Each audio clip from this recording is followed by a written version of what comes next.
Prime Minister Lim Min Hun, His Excellencies Prime Ministers, ASEAN Secretary, Excellencies, distinguished guests, ladies and gentlemen. At the outset, I wish to express my sincere appreciation to the government of the Socialist Republic of Vietnam for inviting me to the third ASEAN Forum, Future Forum, and for the warm hospitality. I also wish to commend Vietnam's initiative in convening this important forum. In a short period of time, ASEAN's Future Forum has become a vital platform for candid, strategic, and forward-looking exchanges on some of the most critical issues facing our regions and the world. This forum allows us to assess the challenges before us and explore practical pathways forward through dialogue, cooperation, and shared responsibility.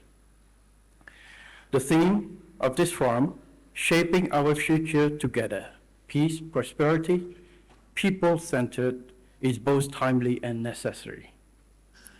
To talk about futures, we need to firstly make a sober assessment of the current state of world affairs, which affects peace, security, and sustainable development.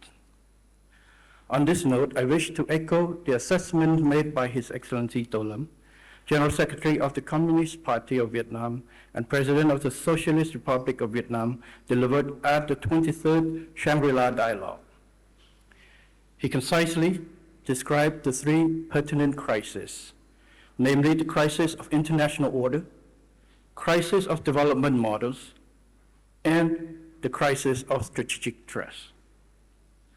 Building on a similar assessments for this particular platform, I wish to reflect on three important issues related to peace, economy, and people. First, on peace. In the past, Southeast Asia was a region marked by conflict, mistrust, ideological division, and poverty. Through dialogue, confidence building, respect for sovereignty, non-interference, and peaceful settlement of dispute as enshrined in the Charter, ASEAN gradually transformed our region into one of the most stable and dynamic regions of the world. This transformation did not happen by chance. It was the result of deliberate choices by our leaders and people to choose dialogue over confrontations, cooperation over divisions, and shared progress over rivalry. Today, however, peace cannot be taken for granted. Across the world, we continue to witness the devastating consequences of armed conflicts and violence. Conflicts today are rarely contained within the territory where they begin. Modern conflicts are also multidimensional. The ongoing tensions in the Middle East are a clear example. Beyond undermining peace and stability across the regions, they have disrupted the movement of critical resources, particularly oils and gas, and contributed to a rising energy costs, higher food prices, supply chain pressures, and uncertainty in global markets. The full consequences are still unfolding, but one thing is already clear. Instability anywhere increasingly affects the prosperity everywhere. Excellencies, distinguished guests, closer to home, the ceasefire between Cambodia and Thailand continues to hold, but it is fragile. Cambodia remains concerned by the situation on the ground in the occupied area while inside Cambodian territory. Borders and sovereignty must never be altered by force or fait accompli. Both Cambodia and Thailand have clearly expressed the commitment to peaceful resolutions and the transformation of existing ceasefire into permanent peace. In particular, both sides continue to express adherence to the joint statement of 27 December 25. Therefore, both sides needs to fully, effectively, and urgently implement the joint statement in the entirety, and particularly point 3, which called for the prompt resumption of the survey and demarcation work by JBC, and according with existing agreement. Cambodia continues to attach great importance to its relationship with Thailand, a close neighbor with a common commitment to peace, prosperity, in the regions.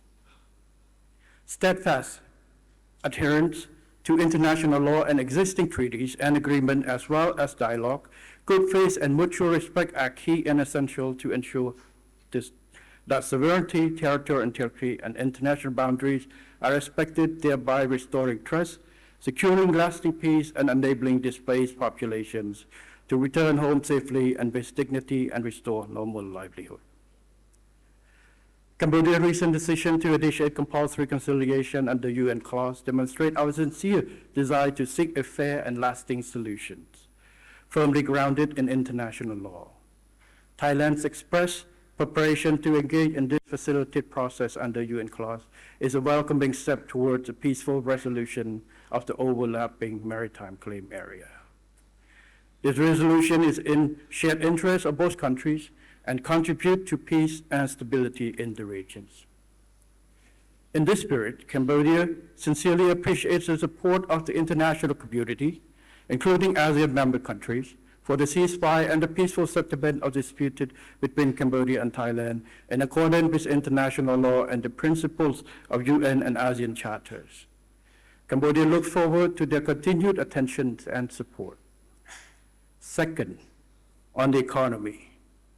The world is currently so overwhelmed by multiple and successive crises that the issue of sustainable development has become less visible on the international stage. In fact, we are witnessing a reversing course of development for small states that have relied heavily on peace, openness, international trade, and a rule-based international order to gradually climb the development ladder. In discussing the future of ASEAN's economy, we cannot forget the importance of safeguarding the achievements that ASEAN has made together in building a more integrated ASEAN economic community. The idea that a single member state can fully self-sufficient in its entire supply chain is wishful thinking.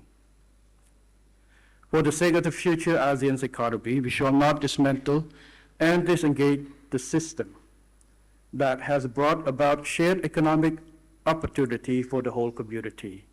In this sense, ASEAN must continue to champion a free, open, inclusive, and rule-based multinational trading system with WTO at its core.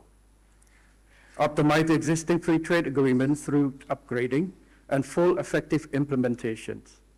Further deepen regional integration. Invest in the sectors that will define the future of growth, including artificial intelligence, digital transformation, green transition, resilient supply chains, blue economy, creative economy, science, technology, and innovations. Third, on people. In every policy we make, as we pursue growth, we must always remember that prosperity is meaningful only when it serves the people. Ultimately, neither peace nor prosperity is an end in itself. Their true value lies in improving the lives, dignity, security, and opportunity of our citizens. ASEAN's achievements should not be measured by only GDP, trade volumes, or investment flows. They should also be measured by whether our people live better, safer, healthier, and more hopeful lives. Over the past decades, ASEAN has helped lift millions of people out of poverty, expand access to education and healthcare, improve connectivity, create jobs, increase people-to-people exchanges, and support the emergence of a growing middle class. Yet, as the expectations rise and challenges become more complex, ASEAN must continue to deliver more effectively for its people. This requires ASEAN to continue strengthening its community-building effort across all pillars. One important aspect in building a harmonious and caring community is the promotion of mutual understanding between citizens of member states. Lack of such mutual understanding weakens bonds of friendship, defense for peaceful coexisting and good neighborliness, and a cohesive sense of community. Furthermore, mutual mistrust allows narrow nationalism, populism, revisionism, and divisive narrative to gain power at the expense of community building. To resist this dangerous tie, ASEAN must expand robust use and academic exchanges, cultural cooperations, economic engagements, media partnerships, and other interactions. This will ensure current and future generations better understand one another. Excellencies, distinguished guests, ASEAN's experience has shown that peace creates the condition for prosperity, and prosperity must ultimately serve the people. This is the essence of shaping our future together. In an increasingly uncertain world, ASEAN must remain united, resilient, outward-looking, and confident in its ability to shape its own destiny. We must continue to uphold the principles that have guided our success: respect for sovereignty, peaceful settlement of dispute, dialogue, cooperation, inclusiveness, and shared responsibility. This will enable ASEAN to remain a force of stability, an epicenter of growth, and as a region of opportunity and hope. And thank you.